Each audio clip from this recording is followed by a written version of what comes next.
Welcome back to Yetibilt YouTube channel. If you've been on the channel, you've seen the builds, you've seen the paint, you've seen the testing, but this right here is going to be something different. This is going to be Yeti My Ride.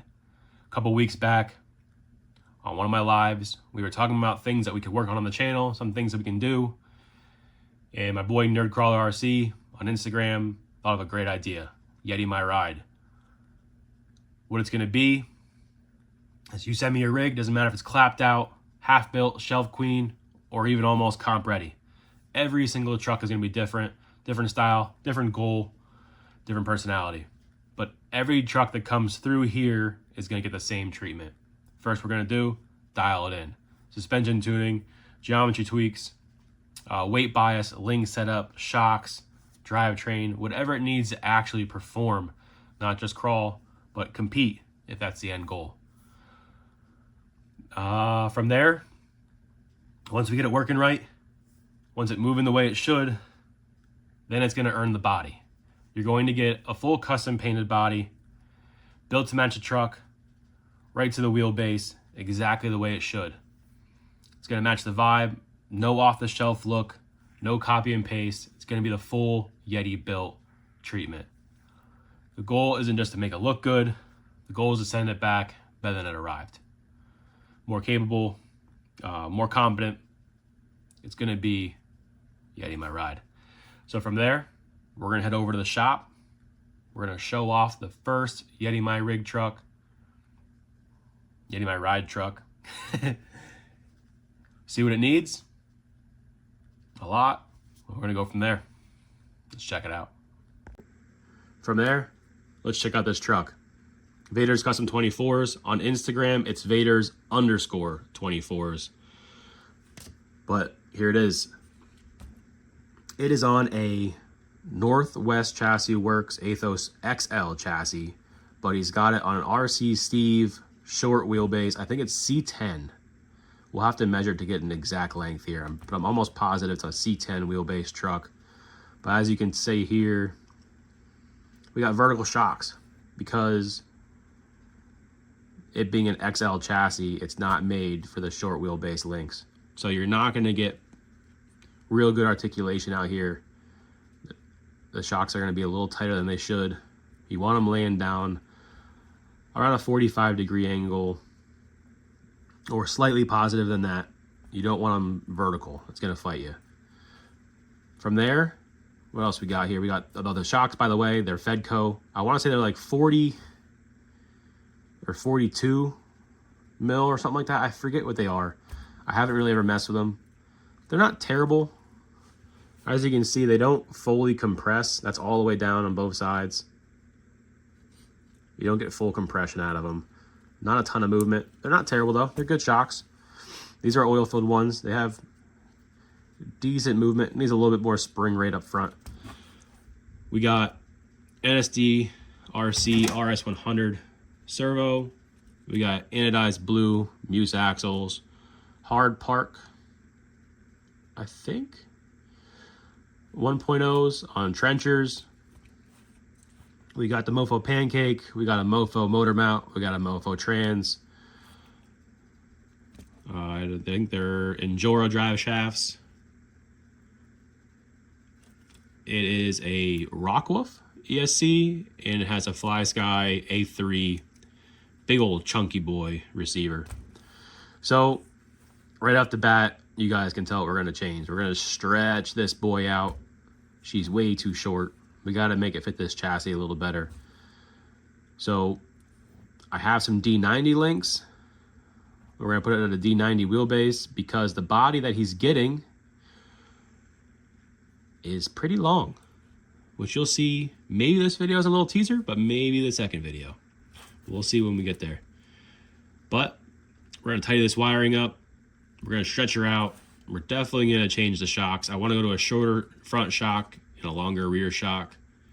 And since we're stretching out the wheelbase, these little trenchers aren't going to be it. So I do have some 63mm Mavericks we're going to throw on. We're also going to put a micro receiver in here. We're going to leave it on 2S. We're going to leave the Rockwolf. I drove it around a little bit, and it does drive real smooth. So we'll go from there. Let's head over to the workbench, get this thing torn down, see what we can make out of this. All right, to quickly go over the parts going into this truck. Muse Dead 90 setup. Deadbolt front, 90 mil rear. That deadbolt front is going to keep your front axle close to your skid, improving the breakover. The 90 mil rear is going to maintain a nice Gladiator wheelbase with a 12 mil longer rear length than the Gladiator. So all your weight stays centralized to the front, keeping you a nice and competitive weight bias. Going to maintain an easy 60-40 front weight bias. From there, we're going to do a 40 mil front shock, a 52 mil rear shock, keeping this front nice and tight, giving some nice articulation in the rear. The Endura 63 mil Maverick tires. These Maverick tires from Endura, tons of grip, but they are super soft. So with that, we're going to run Banff inserts in the front, maintaining an awesome sidewall, keeping our grip up, but not having that super soft foam and having that front tire roll over real hard, losing traction. We'll just run foam in the rear because it's not going to be real heavy in the rear, since we're moving all the weight to the front. After that, we're going to throw a little mini receiver in this thing, get rid of this big chunky boy, pull that weight off the center of the truck. After that, we'll get to the body. That's probably going to be in part 2. Try to keep these short, keep them interesting, keep you guys locked in. Let's cut to the time lapse. Let's get this thing assembled. Let's get her built up. I'm dying to see this thing sitting the way it's supposed to be sitting. Let's go.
All right, so as far as I know, the Athos doesn't have a carrier bearing, so we had to get a little crazy, drill some holes, mount a carrier bearing. I shortened up this plate here so we can still use it, so we still have a mounting plate in the rear for whatever we get to, whatever we feel works the best once we start mounting all the electronics into this thing. But as far as that, she's all together. Shocks are mounted, links are in, drive shafts are all in. Maintained our crazy breakover. Have nice movement in the rear here. Nice movement in the front. probably the first Athos I've seen on a Dead 90 setup, so it's pretty cool to see something different. From here, we'll throw our body mounts back in. Wheels and tires I'll do off camera. I'm not going to make you guys sit here and watch me take 7,900 screws out, but that's that. So let's get the body mounts in. Let's get it on some wheels and tires.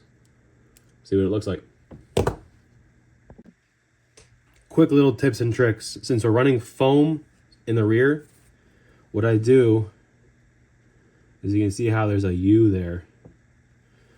All I do to make them a little softer, like there's a stock one and there's a regular one and a new one. Just take your scissors, any kind of work, and put your finger here and just run your finger around and cut just the top of it off. I'm not going to cut this one because this is a good one. We're not using this, but just cut around the top. Just cut this top layer off, and when you cut it off, since you're pinching it to cut it, it'll leave a nice U in it for you. Makes them a little softer, but maintains a little bit more of a sidewall. Kind of helps. Just a little tip and trick. All right, so there she is, fully assembled. Everything but the electronics. We're gonna add the electronics to part 2 video when we do the body. But that's it on the 63s. On the Dead 90 setup, got the shocks on. All the drivetrains all done, wrapped up.